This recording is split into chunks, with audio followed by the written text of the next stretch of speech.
Hi, my name is Phil Buckley, and for over 25 years, I've helped leaders and their teams navigate change, aligning their mindsets, actions, and behaviors to the outcomes and goals that they seek. But over the last couple of years, our work environments have changed, and the amount of change has never been greater, nor the pace ever faster. And most people are grappling with multiple changes at one time, from mergers to digital transformations to restructures to pandemics. And as the pace and frequency of change have ramped up, there's even less time to know how to be a change leader. We're thrown into creating plans and implementing plans, and we don't have any time to build our skills. And this is how I felt when I led my first change initiative on top of my day job. And I needed guidance because I was overwhelmed with the amount of activities, the meetings, even the decisions that were on my desk. I remember coming home one night and saying to my wife, I just want to survive. Have you ever felt that way? And the biggest change that I had and most leaders have is that their career experience doesn't give them the context to quickly react to change challenges that they faced. And I realized that people needed fast information and advice to use when they were faced with a challenge without a moment to spare. So I wrote Change on the Run to give 44 different challenges one response that would give you 80% of the results in 20% of the time. So let's take a look at the benefits of taking this type of approach for change. There's 4 key benefits, and the first one is I find when people are caught in change, it tends to be quite emotional, and they do all sorts of things to try and get through change jams, but they don't focus their resources and they don't focus themselves on the best response. And speaking about resources, there's too few to manage all the challenges, so by optimizing your resources on one thing is the second benefit. The next one is that we don't have enough time to manage these change challenges, and response time is essential. The faster we respond, the more we're able to take it on and avoid it from actually expanding and becoming worse. And it moves you from thinking and doing to delivering and progressing. And the last one is it gives you confidence and it helps you remain calm. And a key insight that I've found through my career is action builds confidence.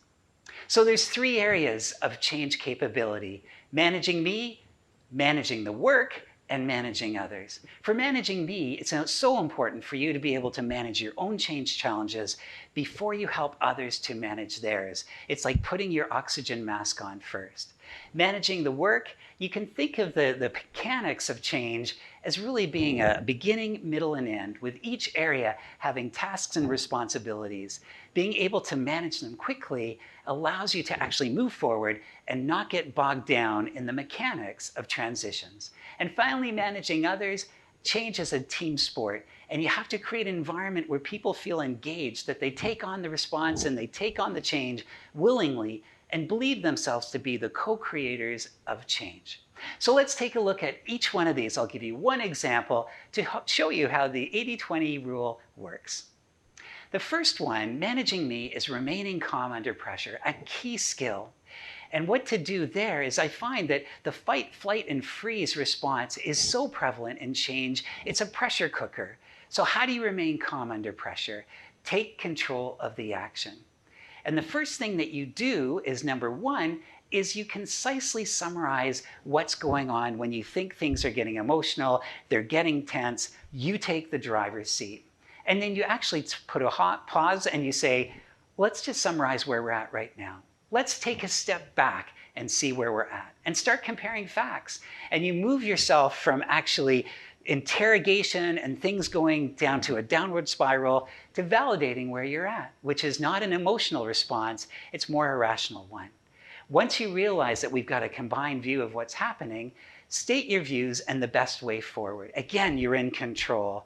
And it doesn't matter whether people agree with your reco, it's the fact that you're leading a facilitation of the discussion to find the best recommendation going forward. And then finally, step 3 is really to recommend 1 or 2 steps to go into that positive way to move forward calmly.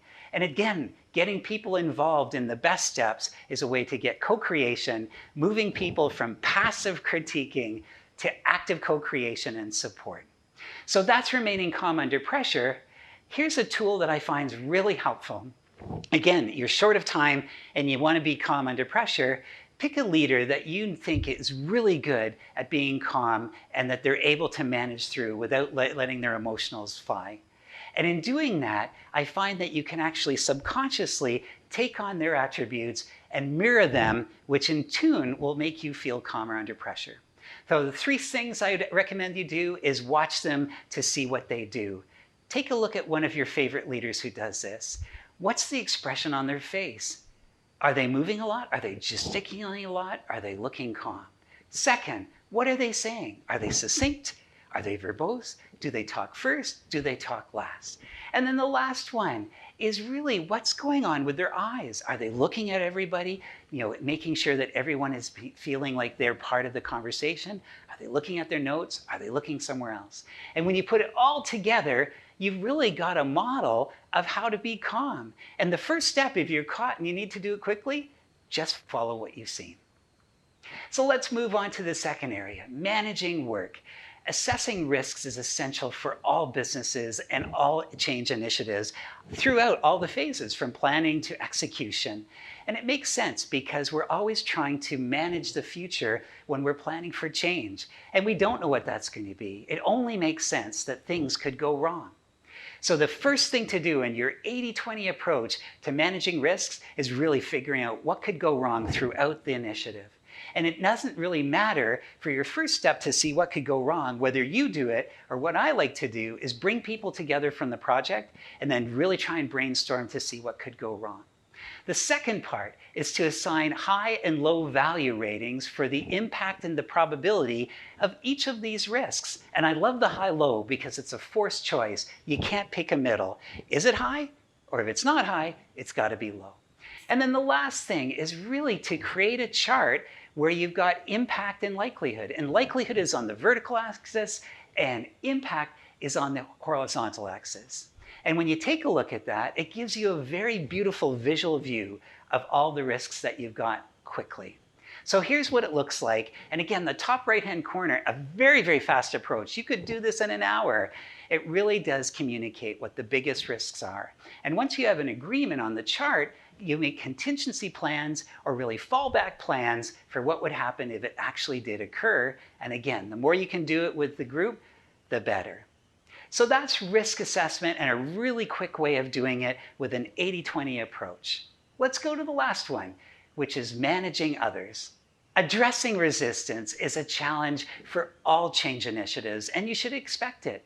It's natural for some people to resist because you're exchanging strongly held beliefs and good routines with untested and uncomfortable ones. And there's many reasons why people resist, from fear of the unknown to loss of control to lack of the skills that they believe that will make them successful. So the 80-20 approach to managing resistance is to address the concerns head on. You don't wait on this. And the first thing you do, the first step, is intently listen to what people say when they're concerned. And I find that most leaders don't do this because they see the intent of people resisting as being negative, which isn't necessarily so. So the first thing is listen intently and find out what people are saying, because really what's happening is they're giving a gist of what they're afraid of, which might be true or might not be. So once you think you've got a handle on that, paraphrase it to say, am I correct that this is what you're concerned with? And if they're wrong, just adjust it. But now you know what they're afraid of. And then the third step is to really honestly and openly communicate why it is a valid concern or it's not. So for example, no, we're not moving the head office to Chicago. I've heard this in different meetings. That's not true, and this is why. Or we are moving to Chicago because we have to save money, because we have to reinvest in new product development, but we're going to help you transition to the new location. But what I found in change is that people can handle the truth, they can't handle surprises, and they'll never forgive you if you lie to them when they have a concern. So let's take a look at how you'd manage the resistance with a simple form. And proactively mapping out what the resistance possibilities could be is a great hip pocket technique. First of all, go through your plan and what could people resist? And put that down in the first column. So what might they be really concerned about? And what behaviors would you see that would show that they're actually not supporting? Second column, what's the root cause? What are their fears by that behavior what is really going on. And then third, what would be a response, or what are a couple of responses that would make it work out well, that you could address it proactively? And I find if you do this right up front, when you face resistance, you go, you take the data, this is what I'm seeing, you compare it to your grid, you pick the best response, and you activate quickly. And that's the best way to manage resistance as fast as you can. So that's the last one and last example. And there's many different elements of the change management plans, or even some of the challenges that you could face, whether it's managing me, managing work, or managing others. Here's just a few of them. For Change on the Run, I created 44. And since then, I've written another 20 to help me with my change assignments. And maybe what you'd like to do is that you'd like to actually create your own hip pocket guide for some of the things that you're anticipating that you're going to face with your changes. So there you have it, the 80-20 approach to managing change. And I found if you use it, it's both efficient and effective, and it allows you to quickly address any challenge that you're faced with and move forward. It gives you the 80% results in 20% of the time, because there's no time for perfection and everybody is on the run. So with that, I wish you all the best as you continue to lead change.